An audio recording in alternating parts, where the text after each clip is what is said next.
Welcome back. I hope you guys had a great holiday and are having a good evening. If you're new to the channel, my name is Jeff, and this is where I share my personal gun collection and, on occasion, my passion for watches.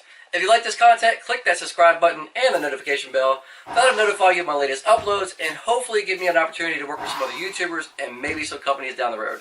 And if you're curious, this is the Love Sack, nomenclature Super Sack, and it is enormous. Insert picture here. This was not easy for me and my fiance to get in, and yes, her arms are huge. That being said, we're going to go on with this review, and I'll see you guys there. See ya. Kicking things off, I want to reassure you guys that my gun is unloaded and my cat has taken over the review. So I will be right back. And just like that, we're back. PG says hello to all of you. My cat hopefully will not be taking over the entire review, but nonetheless the cat says hi. For price point, $450. This Canik comes with an awful lot. I would say bang for buck. I can't think of a gun for $450 or less that will give you the value of this gun from a shooting perspective and everything else that comes in this case. I did purchase this from J&K Associates. They do not sponsor me. I didn't get any kickbacks. It's just my way of saying, hey, these guys have amazing customer service and I can't thank them enough. So let's move forward with the review. Starting off with the case that your Canik will come with. You have your logo. It's got a pretty rough texture to it.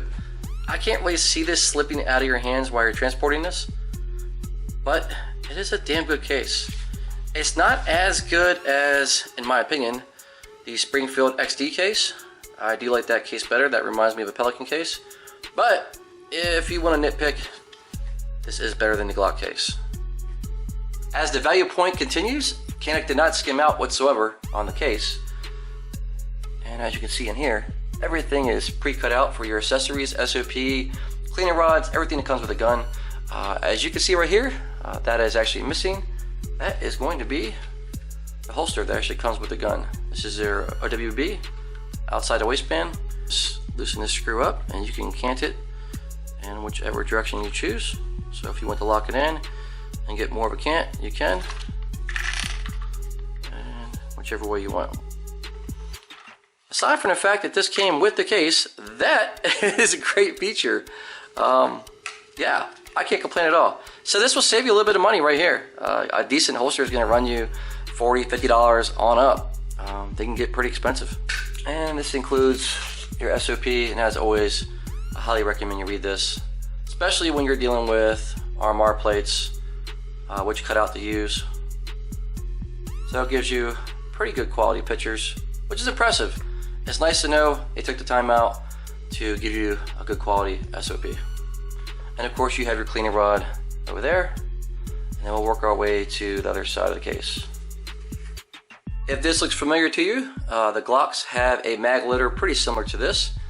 In my recommendation, I would not use this. I would use the mag Lulas.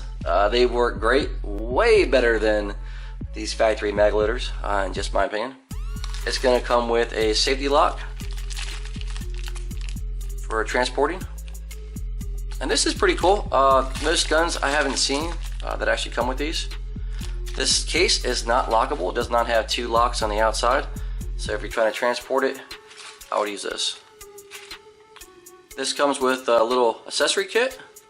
And you're gonna have a choice between green and red for your fiber optic. And then you actually have three choices for your mag release. You have a small, medium, or large. I believe on the Canik currently it comes with the large. So this will be your small, then medium. And then you have a charging handle, and we will get to that in a minute. Taking a closer look at the Canik. First things first, make sure it's cleared.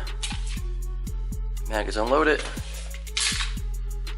and gun is clear. So first impressions of this Canik, when I first saw this at J&K Associates, aesthetics. I was not really a fan of the aesthetics when I first saw this, to be honest with you.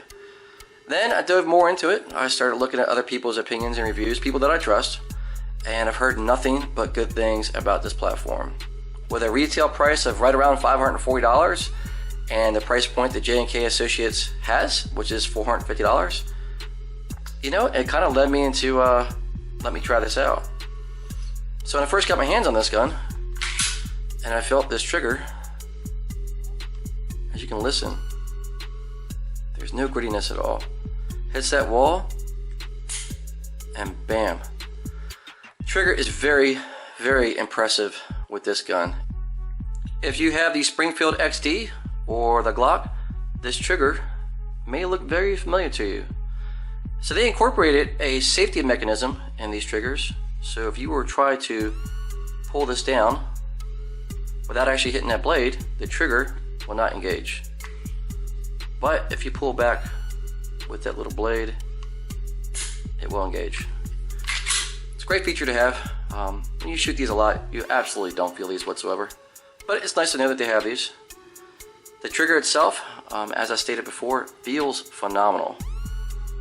Take a look at this. We'll see where it hits the wall. Light pull, and it's right there. Here's your reset. I mean, the reset is just phenomenal. Let's do this one more time.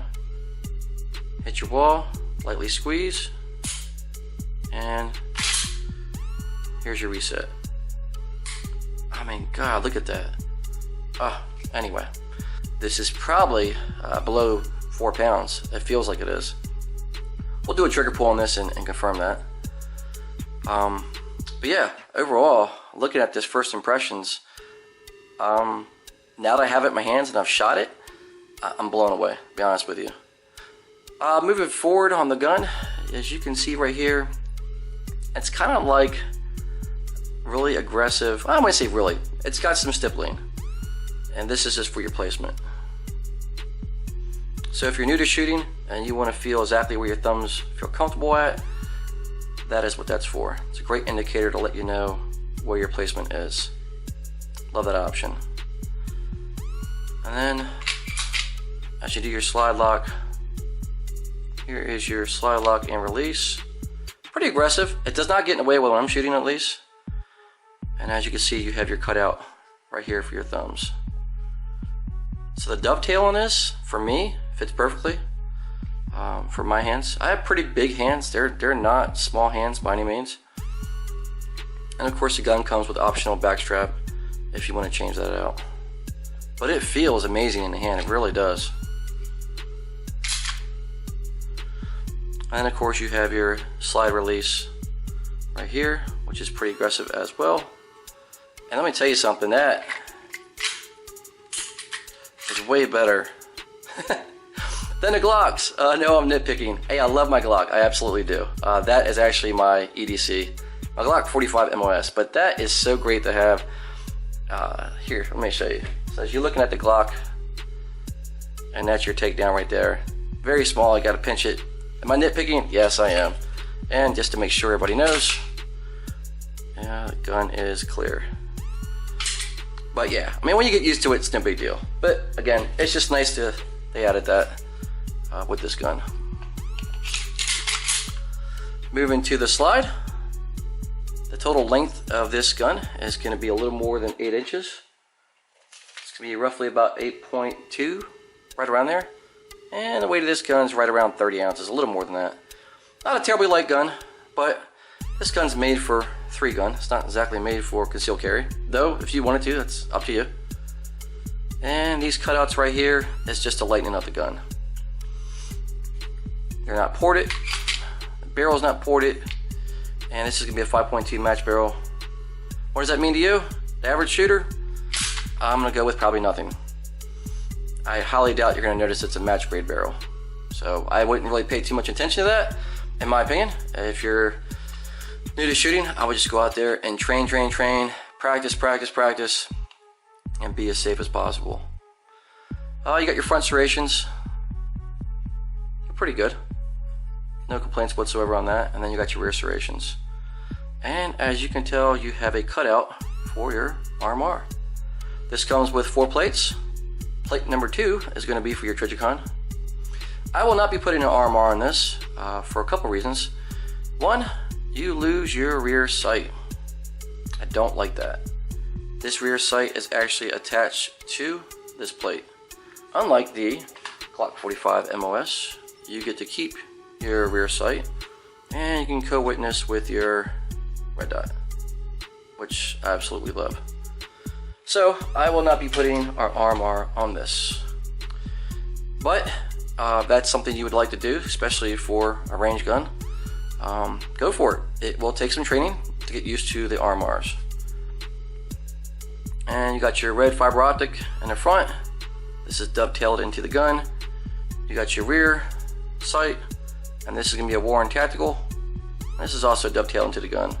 It's nice to know they included a Warren Tactical rear sight, fully adjustable for this price point. And what are you going to say? Can't really beat that. They have a cocking indicator, much like the Springfield XDs. And this is just letting you know that you have racked back the slide, engage the trigger, and it has released. Rack it back again, and you will see the cocking indicator.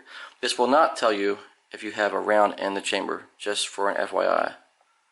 And as far as how this gun shoots, it shoots phenomenal so far. I've had 0 malfunctions. I've only shot roughly, I'm close to 600 rounds so far. I'm just trying to break it in. And shooting from a distance of 50 yards, I'm sorry, correction, 25 yards, is not typical, but on this particular day, day 1 and day 2, we were shooting from 25 yards, hitting steel.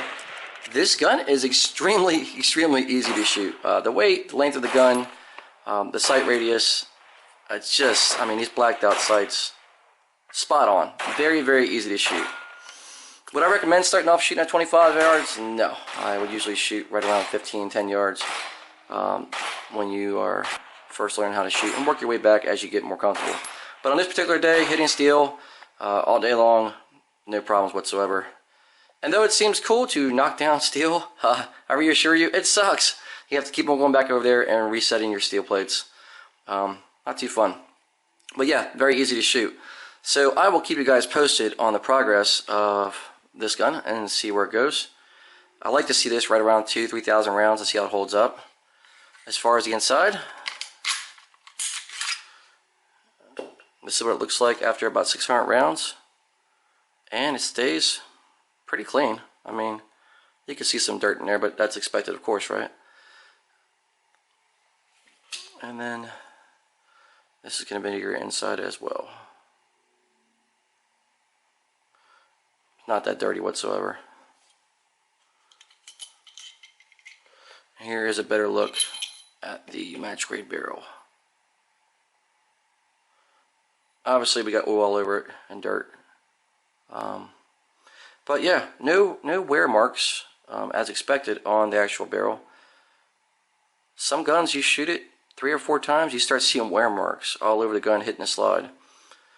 But on this particular gun, no problems whatsoever. I highly recommend this.